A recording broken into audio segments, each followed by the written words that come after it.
યાત્રાધામ ડાકોરમાં ફાગણી પૂનમના પગલે લાખોની સંખ્યામાં શ્રદ્ધાળુઓ હર્ષોલ્લાસ સાથે જઈ રહ્યા છે, જેને લઈને ડાકોરને જોડતા તમામ માર્ગો જય રણછોડના નાદથી ગુંજી ઉઠ્યા છે. ભર તડકા વચ્ચે ભક્તો અગ્નિ પરીક્ષા આપી સતત કેટલાય કિલોમીટર ચાલીને ઠાકોરજીના દ્વારે પહોંચી રહ્યા છે. આ પદયાત્રીઓ માટે ભોજન અને આરોગ્યની સેવાઓ પણ લોકોના દ્વારા આપવામાં આવી રહી છે, ત્યારે પોલીસ દ્વારા આ રૂટો પર ચુસ્ત પોલીસ બંદોબસ્ત ગોઠવી દેવામાં આવ્યો છે.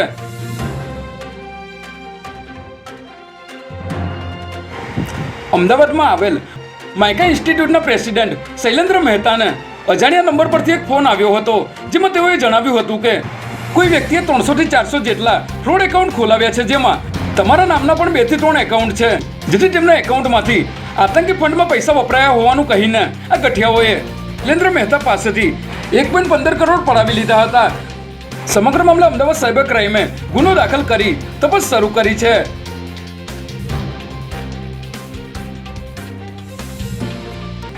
અમદાવાદના સરખેજ વિસ્તારમાં આજે બપોરે એકાએક એસટી બસમાં આગ લાગી ગઈ હતી, જેને પગલે બસમાં મુસાફરી કરનાર તમામ મુસાફરો તાત્કાલિક બહાર નીકળી ગયા હતા.